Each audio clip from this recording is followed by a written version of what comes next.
Hey everybody, your host Eric here. Just want to make a few announcements before we get on to this week's episode with Dr. Heather Leigh Landon. We still got tickets available for May 12th and 13th at the Thomas House in Red Bowling Springs, Tennessee. And that is with our special guests, Bob Hicks and Brittany Clark from Tales from the Dark podcast, and two of the stars from the hit documentary series Phantom Farm, which you can now watch for free on YouTube, or you can buy it on Amazon Prime. But come join us. Myself, along with Medics for Paranormal, PPF, and then, of course, Bob and Brittany from Tales from the Dark.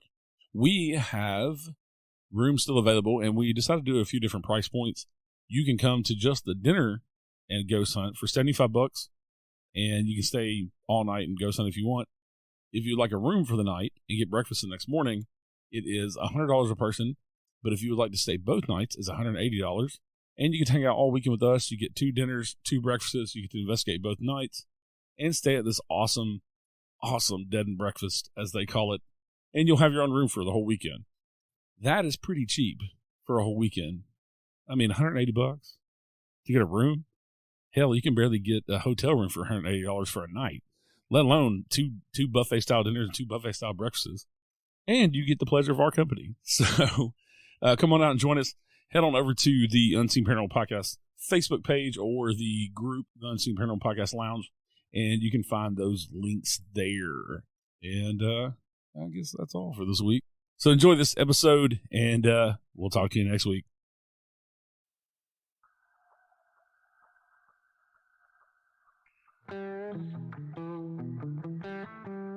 Join us as we dive into the history, hauntings, and high strange of the world to try to better understand the paranormal.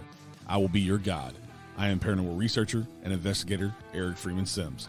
Welcome to the Unseen Paranormal Podcast.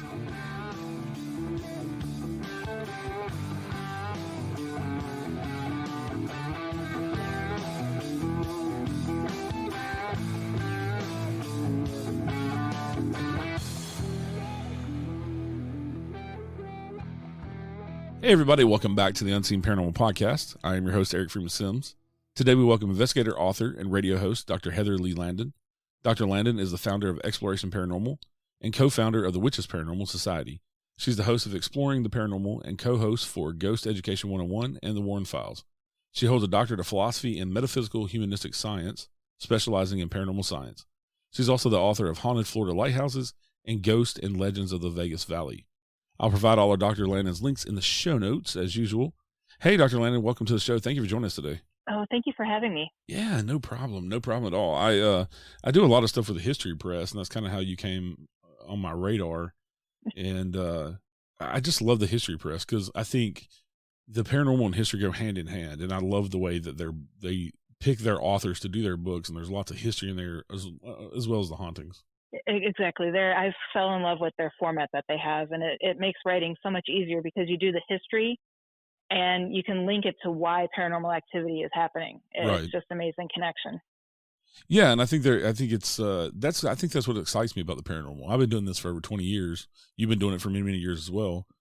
But I think the fact that I can possibly be connecting through EVPs or communication with people that lived and kind of knowing the history makes me more excited to connect with those people. Yep, exactly. And it's funny how you get that one EVP and it just makes everything make sense. All the research that you've done just makes it worth it. Yeah. Or discovering things you never heard and then having them validated is pretty amazing. So how did you get your start in the paranormal? It was over 30 years ago. I want to say 16 or 17. I was a junior in high school, and I started seeing my grandfather in my dreams. He would be at the foot of my bed. I was always yelling at him because I would be brushing my teeth and look in the bathroom mirror, and he'd be standing behind me. And he had passed, I think I was 5 when he had passed. And what got me curious as to why he was there, because it was a home that he had never been to. We bought it far after he had died. And I just couldn't, back then it was the belief that someone had to die at a property for the property to be haunted. Right. And it just didn't make sense to me. So, and of course, back then we had to go to the library and check out books, and that's when I fell in love with it. And I've always loved history. We would take our family vacations. We would drive to Florida from Illinois, go all the way up the whole East Coast, hitting every Civil War site there was. That was, it was a fun family vacation for us because we loved the history, instead of going to the beach or Disney World. That's kind of what we did. And being able to pinpoint the paranormal activity with that history that I've learned just was more of an interest for me.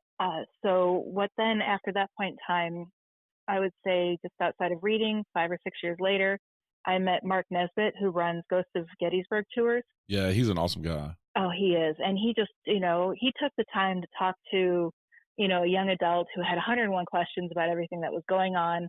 And that kind of just pushed me even further. And I always stayed behind the scenes, just researching, writing articles. When blogs came about, I would write blogs and just kind of really enjoyed the research aspect of it. I really wasn't concerned about, getting out there, getting a name. Yeah. And even in the investigations weren't 100% something I wanted to do. I just wanted to know the history and then talk to people about their paranormal experiences that they had. Yeah.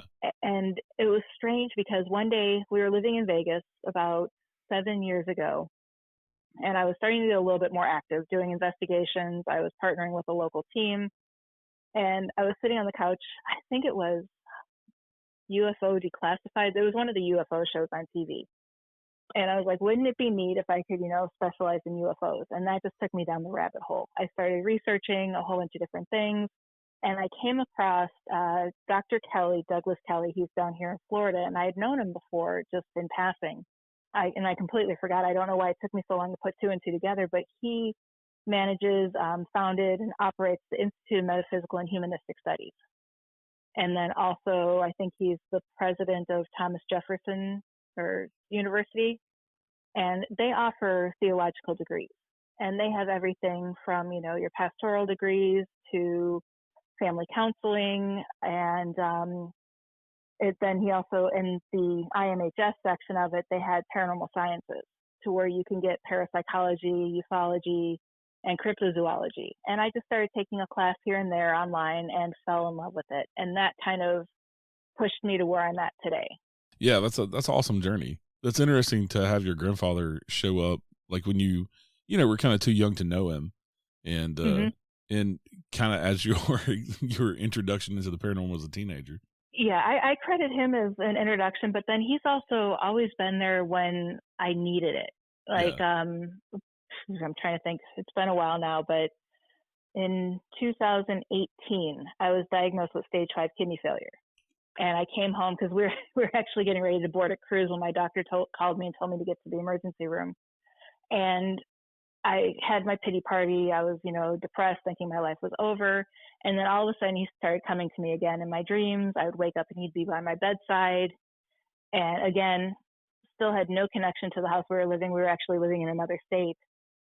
And it kind of woke me up and said, no, this isn't, because he even told me it's not your time, just relax. And now I'm completely free and clear of the disease. Oh, wow. And it was just kind of, he was there to push me in the right direction again. Yeah. That's awesome to have that connection with, and as an adult too, with somebody you really didn't know, but have that spiritual connection. That's pretty amazing. Mm-hmm. Yes. So you got into writing books with the History Press. Haunted Southern Nevada Ghost Towns was the first one. And so how did they approach you to write that book, or? No, it was kind of interesting. We filmed actually a documentary called Real Haunts Ghost Towns with motion picture video out in Vegas, and we went to the different ghost towns, and I had to do a whole bunch of research so we could talk about the history and how, I loved the documentary because they wanted us to connect the history with the paranormal. And when we got done filming that and when they released it, I'm sitting here with a stack of notes. And I'm like, what am I going to do with these notes? And I was talking to my friend, and he had done some writing for History Press. And he was like, hey, why don't you go and, submit it here, put me down as a recommendation. And I did that. And then next thing I know, they came back and they're like, we love the idea. So, a few months later, I wrote it. It was an easy write because the notes were already done. Yeah. And submitted it, and it was published. And then after that, just talking to the publisher out there that they had assigned me to, we came up with it was Ghosts and Legends of the Vegas Valley, which covers a connection between the mob history and paranormal activity in Vegas. Yeah. And then haunted Florida lighthouses came about once I moved to Florida. Yeah, I've always wondered about Vegas because of the mob history, and they've had all the movies where you see them, whacking people and burying them in the desert and things like that. So it makes you wonder, because so much of that, Vegas was built by the mob, and they're known, especially back then, 50s, 60s, 70s, known for, making people disappear. And just the history of so many casinos and hotels going up and then being torn down. And you got to think, and also hotels in general are just places where people die, whether they go to take themselves out or they get murdered or people just die of natural causes. And so to have so many of those and such a, long history, it just has to be. And the crazy thing is you don't really hear about Las Vegas being haunted. No, and that's done on purpose, because there's a lot of places. If you saw in the book, I have a lot of locations that say undisclosed location. Yeah. And that was because I was allowed to go investigate, but we had to sign a non-disclosure agreement. And we were told, because certain cultures will not go into buildings that are believed to be haunted. Yeah. And so they didn't want it in writing, even though it cracked me up, because half these locations were on Ghost Adventures or Ghost Hunters. So it's like, why are you making me sign this non-disclosure agreement, but yet they're on TV? Right. But, and that's why a lot of times that they don't want it, because they're afraid it would hurt their industry, even though it's obvious. And I know some of the paranormal people that I've talked to while writing the book say that if you walk the Las Vegas Strip on any given night, chances are you're going to at least encounter 2 or 3 spirits that you don't realize are spirits that are just walking among the crowd. Yeah, because you're not going up to poking people to say, are you real? Are you a ghost? Right. And getting back to the mob history, we did capture an EVP when we were investigating one of those locations. And one of the investigators had said, hey, how did you kill your victims? And we got an EVP that said, I cut off his head. Wow. And it was like, and that's where it's like, holy crap, history meets, the actual paranormal experience. Yeah. And I think it's awesome that you actually went and investigated a bunch of these places. Some of the, not saying anything bad about History Press from the authors. A lot of the authors I talked to with History Press, they're either journalists or like that. They're not into the paranormal. And so they just relay the stories, and they're not necessarily going and investigating. So I definitely appreciate, somebody going and investigating to try to figure out, if it really is haunted or not. Right. And that's where I, fell in love with doing the idea of writing the books for History Press. Because also at 16, I started working as a local sports reporter for our community newspaper. And after that, I had gone to school for communications, and I'd worked for several newspapers. And then, like I had said earlier, I would do some freelance writing on the side to help pay the bills when the ghosts don't pay the bills. So, and it just kind of was a perfect fit to get, everything, together. And my favorite thing is, like, my Lighthouse book, I was kind of bummed because I couldn't get to all the locations. Yeah. Because it just wasn't feasible. I had knee surgery and just couldn't get there. And I was bummed that it wasn't my photos, because that's my goal, is to get to as many locations as I can when I write these books, to include photos I actually take. Yeah. And also at least experience the location, whether you get to investigate or not. Yeah. Right. And talk to the people yourself. But I love investigating too, because, and I always say that, we don't go into a place to investigate a haunting. We go into investigate stories of haunting. And, and it's, so until you go yourself, there's stories until you have an experience or catch a EVP like you're talking about or something like that. Yep. And all those experiences come even when you're not investigating, when you least expect it. Yeah. I think I have more experiences not investigating than I do actually on a paranormal investigation. Yeah. Yeah. There's been times, many times, where we haven't really been investigating. We've just been talking amongst ourselves, and, you'll catch an EVP on a camera or recorder that's rolling of the spirits chiming into your conversation. Exactly. But some of the places in here in your book are interesting. Like, of course, there's lots of hotels and casinos, because it's kind of, Vegas is full of that. But like the death of Tupac Shakur you have in here, I think most people tend to think of ghost as like, 150 years ago, like old history, not more recent. And so to connect with somebody like that who's more recent, and to tell that story that he's, possibly haunting there where he died, is pretty interesting. Yeah, people have seen him. I didn't go to where he died because it's not the best part of Vegas. You don't even want to go there during the day. Yeah.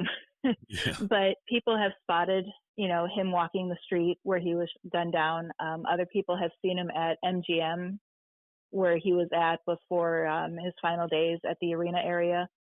And then also in a hotel nearby, I think it's the Venetian, he's been spotted at, but that's like right there on the other side of the street where, because you have, I guess where he was shot was like an alley behind the hotel. So you have the Las Vegas Strip and then an alley, even though it's a street.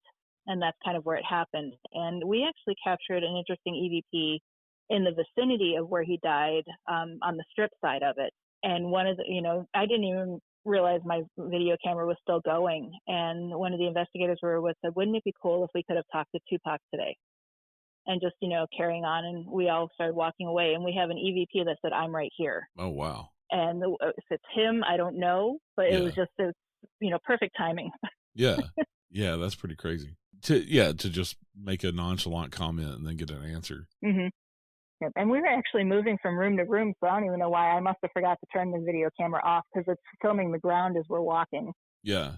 Yeah, that's the talking about when you get things when you least expect it. Right. So of all the places, what are some of your favorite stories from some of the places that you investigated and researched? I'm trying to think. I've always loved the of course Madame Tussauds was always fun to go explore. Yeah. And you know that place has got, even though they don't say it is, but that place has got to be haunted.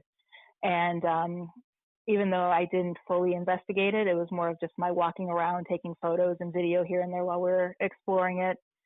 I did talk to one of the employees, and they told me that there's an elevator in there, and they at the top of the three floors, and on the third floor, when you get off the elevator, there's actually a wax statue of Madame Tussauds. And employees, he had said, have seen someone looking just like that statue in her period attire walk into the elevator with them, and when they get down to the first floor, she's disappeared. Oh, wow. So I thought that was interesting. I rode that elevator a couple times trying to see if I could capture her. Right. But nothing happened with that one. And then my favorites, I love Boulder City. The pet cemetery is creepy, but very interesting stories there. It was rumored, even though there's no proof of it, it was rumored to be a dumping ground for the mob. So you have, and it was an illegal pet cemetery on top of it. But Boulder City decided to preserve it because so many pets were there, including Rin Tin Tin's son or grandson is buried there. And people will go there and they'll have, shadow figures, apparitions, your typical stuff in a cemetery, but they'll have a little white cat that comes up to them, and they can hear the bell ringing around, its collar, and they can feel it rubbing up against their ankles, and when they go down to pet it, it disappears. Wow. And I always thought that was interesting. And of course, the Hoover Dam. There's so many stories there. I really wish they would have let people in to investigate it. Yeah. But, stories from the dog they adopted to hearing men crying, the railroad tunnels have a lot of history there. And of course, now with the waters going down, I wish the waters at Lake Mead had started receding before I finished the book, because I want to say it was one of the victims from Circus Circus. They actually found he was one of the bodies they found in one of the barrels at the bottom of Lake Mead as the water started to recede. Yeah. And that would have been a nice addition to the book, but it had already been sent off to the press. Yeah. Ghost Hunters just put out the episode where they investigated Hoover Dam, being the first and only. I know. Yeah. I was so bummed. I'm like, no. Yeah. Good for them, but it was right. like I was out there for 7 years trying to get in there, and they kept telling us, nope. Yeah. And I found it interesting when I watched the episode. They said that if the person died on site, it was reported in their deaths. But if you made it to the hospital and died at the hospital, then your death wasn't counted towards their death total for the dam. Right. And so there's no telling how many people actually, died from being injured, but they didn't count it. They also don't count the deaths of people who jumped from the bridge, the Michael Callahan, Pat Tillman bridge. Yeah. And there was I think it was like 102 people have committed suicide on that bridge. That's not included in the Hoover Dam. Wow. And, and there's a lot of conspiracies that I touch on a little bit in the book about people who died at the hospital of pneumonia that worked at the dam. Yeah. When in fact it was carbon monoxide poisoning. I've seen a couple of documentaries on the Hoover Dam about people falling, if they fell into the concrete while they were pouring those big giant blocks, there's nothing they could do for you. So you just got concreted in. And I found out that that's a myth or an urban legend, because I had actually talked to a construction engineer, a structural engineer. And the Hoover Dam was actually built, the blocks were like 72 feet by whatever, the huge blocks, but they were built off site or poured off site. So when it came time to actually construct the Hoover Dam, it wasn't poured on site. And also, if people had gone in there, it would have, in the concrete, it would have created gas pockets. Yeah. Which would make the dam unstable. Right. Yeah, it's it's interesting too, the legends part of the book. I love urban legends as well because it always fascinates me. Where did those start? Who started that for it to become air quotes, I say, part of history? Because everybody thinks that now, but like you said, it's not true. Yeah, it's and I always relate it to similar to vampires and Frankenstein. The story ideas had to come from somewhere. Right. And another thing you put in the book, and I don't have a good opinion of him. I know lots of people that don't, but I wondered about Zach Bagans' Haunted Museum, having so many objects in there that are supposedly haunted. What are the stories around that? That is one place I personally didn't go, but I know a lot of people who did go. And the main reason why I didn't go is because there's a lot of, I guess you would call it fanfare to make it spookier. Like you would have midgets dressed up as clowns jump out at you, and that just wasn't my type of thing. I wanted to see the objects, but didn't want to have to deal with that stuff. Right. But people I know who went there, a lot of like the Dybbuk box, several people had experiences in that room. I know Peggy the doll. One investigator that I worked with quite a bit, he would go just to see Peggy, and we always teased him that he had a romance with Peggy, and he would just go and stare her down. And after he'd do that, something always happened. Wow. And it's like, why do you keep doing this? Something, if something keeps happening, but he wanted, he wasn't going to let her get the best of him. So I do believe a lot of the objects in there are haunted, but I think the fanfare around it, I don't really want to say makes a joke of it. Yeah. But you also got to keep in mind, it has to be entertaining. Vegas is a tourist area. Right. Even though where his museum's located, it's not really, it's like just outside of the medical district. So it's really not a touristy area. You still have to drive with traffic in Vegas 30 minutes to get there from the Strip. He makes it entertaining for people to have fun and have a story to share when they go back home, basically. Yeah. One of the things I heard about his museum, because he famously did that documentary about the Hell House in Indiana, and he tore it down. And one of the things I saw, and this may or may not be true, is that you can actually buy a piece of wood from the Hell House in his museum. Yeah, I don't know about buying it, but I do know he did put the stairs back up in the museum with that dirt. There's like a patch of dirt underneath it. Yeah. So, but as far as buying it, I don't know. I don't know if I would. Yeah, the house was if the house was that bad, why would you want to own a piece of wood from it? And I've heard stories from other places like the Petrified Forest or even like the Bell Witch Cave here in Middle Tennessee, where people have taken rocks and they send them back.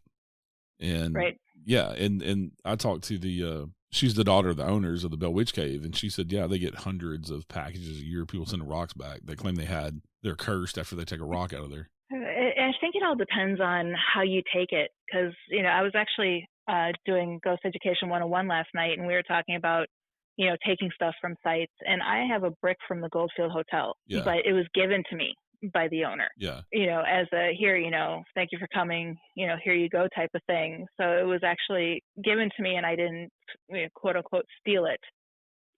And I have had no activity surrounding this brick, where other people who've taken bricks from the hotel do, but they take it without anyone knowing.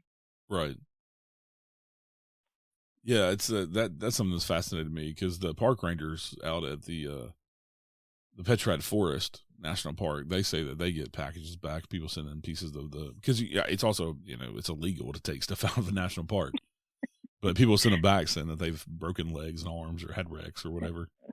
So let's mail it back with our address on it. Yeah.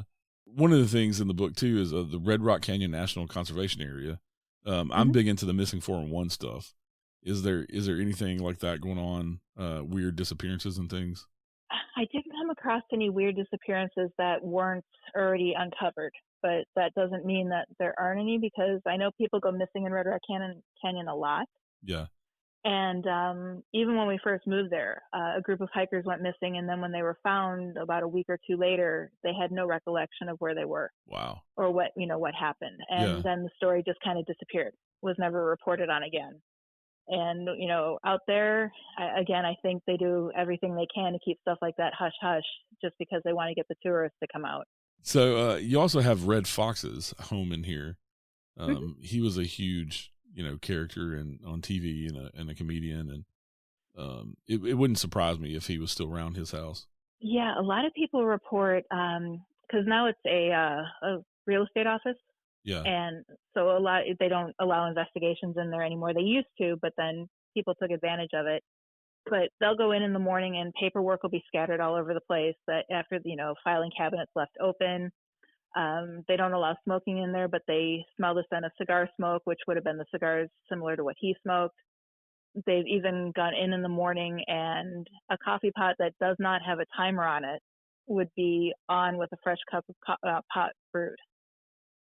And just shadows and seeing, and just the sense of him always being there. And people who lived in the community would walk by and see him looking out the window like he used to do when he was alive.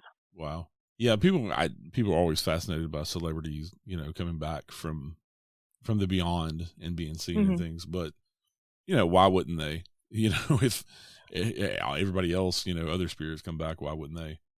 Right. And he loved his home, and it really broke his heart when he lost it to the IRS. Yeah, I forgot he had that big scandal with the IRS. Mm-hmm. Also, Liberace's collection. Talking about another larger than life personality. Liberace definitely was that. He's seen all over Vegas, not just at his museum. He's seen at his restaurant, at his former home. A lot of the photos in the book were actually taken at the Hollywood Cars Museum, which now is the home for all of his vehicles.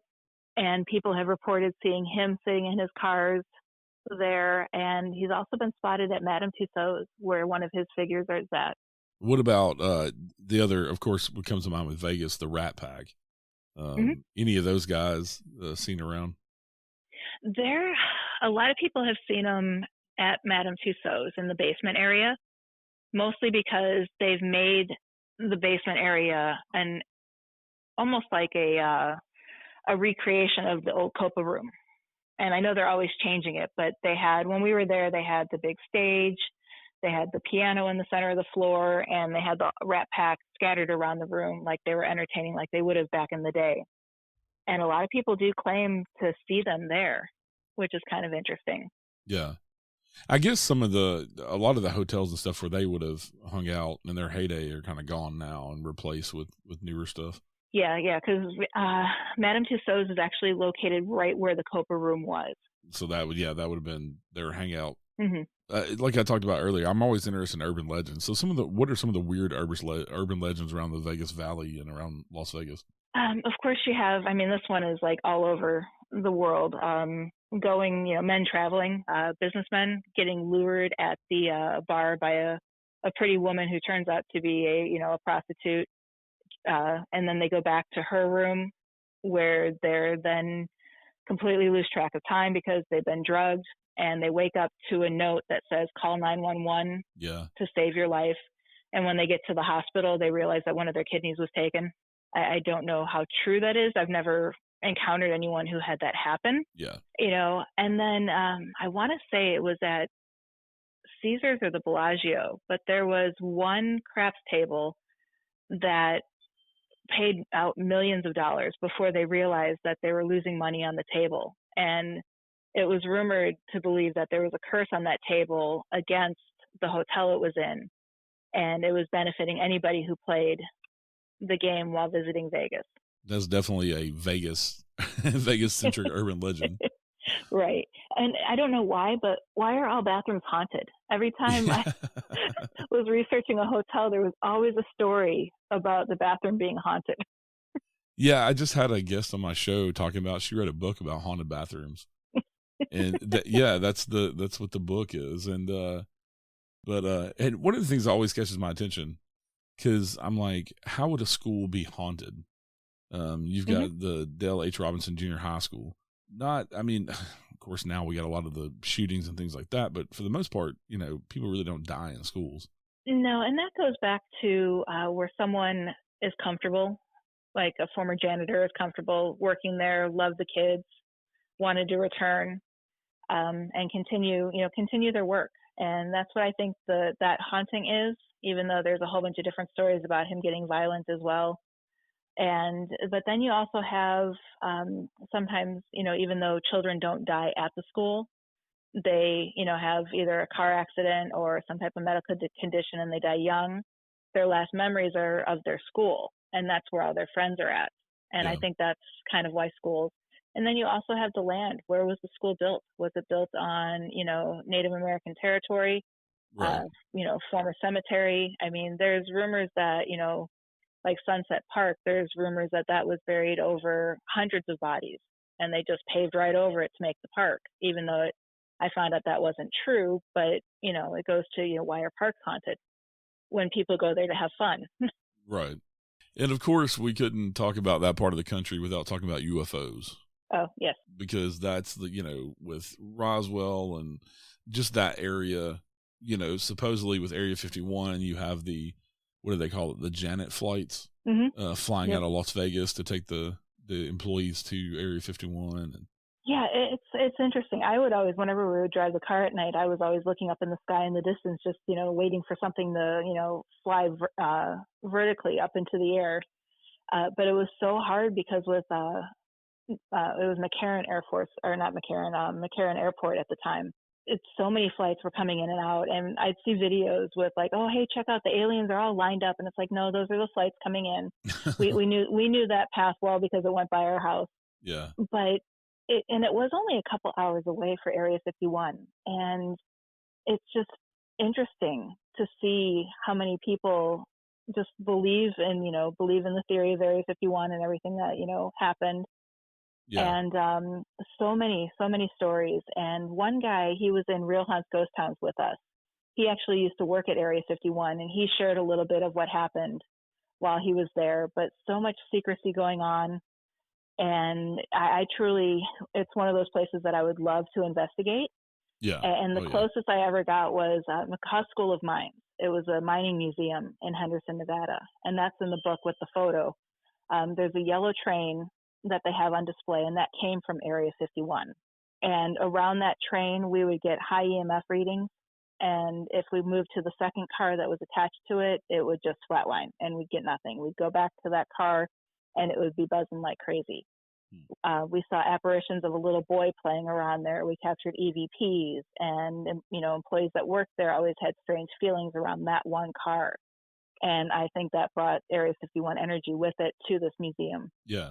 And there's no telling what kind of things they've done at Area 51 with all the secrecy and things. Right, exactly. And then also in my Ghost Towns book in Searchlight, which is probably about 30 minutes outside of Henderson, there was a plane in the 50s or 60s that mysteriously just crashed. And all people, and it was a military plane traveling from Vegas to California. And a lot of the government's official story was it was struck down by lightning, but there was no lightning storm that night. And other people who witnessed it said that something came out of the sky out of nowhere. They saw like what looked like a shot, almost like a horizontal electric, shoot the plane, and then the plane came down. Yeah. So, witnesses say they saw, something unexplainable happen where the government's like, oh no, that was a lightning strike. Yeah, I wish they would go back, because you do have some disclosure now. I don't think they're being completely honest with us, but on all the UAP sightings and things like that with the military, it would be nice if they would go back and maybe re-examine some of the things that have happened in the past and say, and even if they just say we don't know, right, like they do with the UAP stuff. And it's funny because like that story in Searchlight, that one is still, they're sticking to that was lightning. Yeah. And there's so many reports, and I think Boulder City, because when we were filming for a TV pilot up in Goldfield, the one question, it was hysterical. They asked me, what are your thoughts on the Nevada Triangle? And I just kind of looked at them like, well, okay, can we stop filming for a minute? And meanwhile, while they're interviewing someone else on the show, I'm back there, Google searching on my phone, Nevada Triangle. I had no clue, but just like the Bermuda Triangle and the Alaska Triangle, Nevada has one. Yeah. And a lot of plane crashes happen there. I know Carol Lombard's plane, that accident happened in the Nevada Triangle, and they say it's because of all the minerals in the ground causes instruments to go crazy during that particular area. But it's like Boulder City is like almost near the point of where that is on the bottom, and that has the most concentration of UFO sightings than all of Clark County.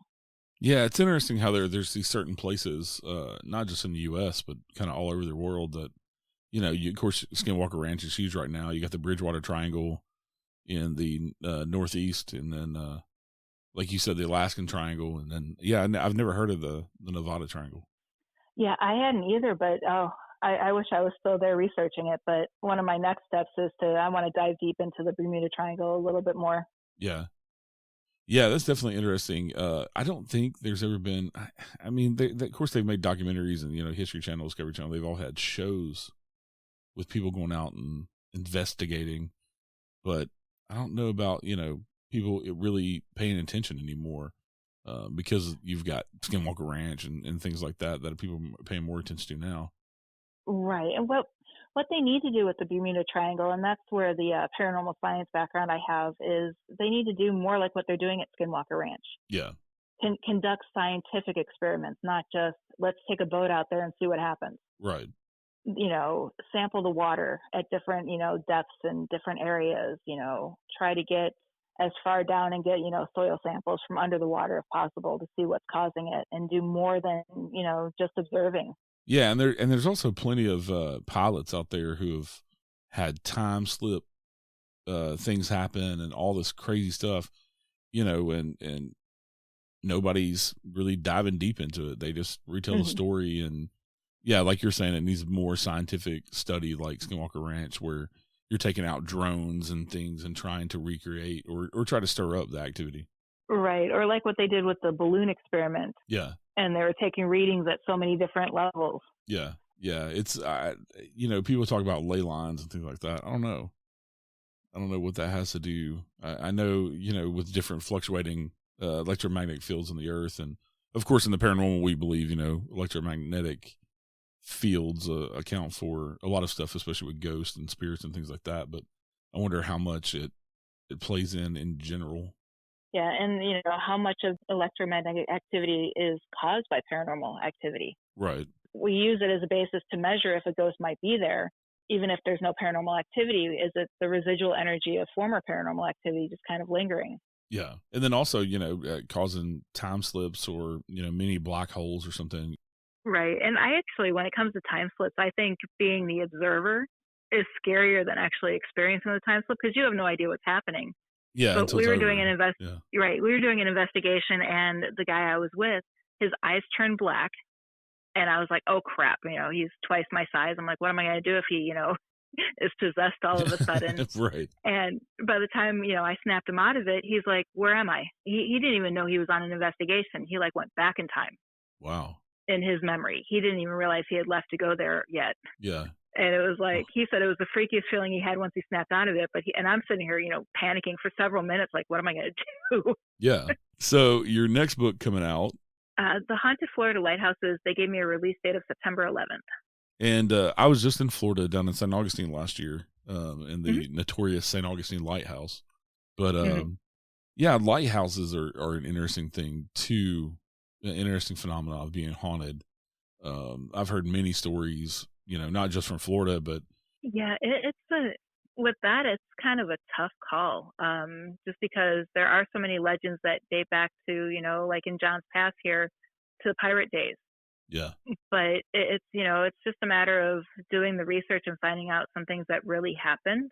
Like one legend is of two Confederate soldiers that are seen walking over the drawbridge in John's Pass in Madeira Beach, and they disappear when people approach them.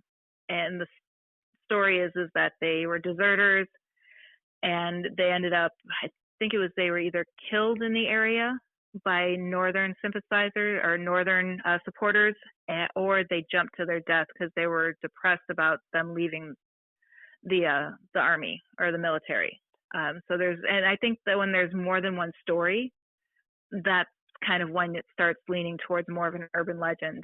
Yeah. And it's just like, the question to me is, why lighthouse? Why would you, maybe you don't have a choice. I don't know, because none of us know, but, right. why a lighthouse? Well, if you think about it, I mean, one of the theories that I have in the book is that lighthouse workers, that's where they lived. That was where their life was. I mean, and 90% of them had their food delivered to them because they couldn't leave because they had to manage it all the time. Their families were there with them. There was a lot of tragic loss. I know there was one lighthouse in Southwest Florida that was on an island, and I think couple residents as well as the lighthouse keeper was a female because her husband had died several years before, so she took over. And her children were in town visiting when a major hurricane hit in the late 1800s and wiped the lighthouse gone. And Wow. it was no longer, I mean, the lighthouse was just gone, along with everybody but the woman who kept the lighthouse. So it's one of those, why was she saved? Yeah. Type of thing. And why did everybody else perish during that storm? And then also everybody else in the town died as well. She was like the only survivor in the entire town. And she remains behind, and people believe it's because she's trying to find answers as to why she survived. Yeah. Yeah. Kind of a survivor's guilt type deal. Mm-hmm. Yeah. And then there's, I don't remember where this lighthouse is, but it's the famous story of where the 3 keepers just disappeared off the island, and they don't know how long they were gone, or they don't know what happened to them, period. Yeah, I think I'm trying to remember because Key West has like 5 lighthouses. And I'm trying to remember, but I think it was one of the Key West lighthouses. If not, That sounds like a similar story where the family disappeared from a lighthouse just off the shores of Jacksonville. Yeah, just another one of those weird things. We'll never know. Never know what happened to them. No, and my favorite one is, because one thing I discovered, I never even thought of it, but not all lighthouses in Florida are your typical, concrete structure. Yeah. Some of them are just the metal A-frame, and those are haunted as well.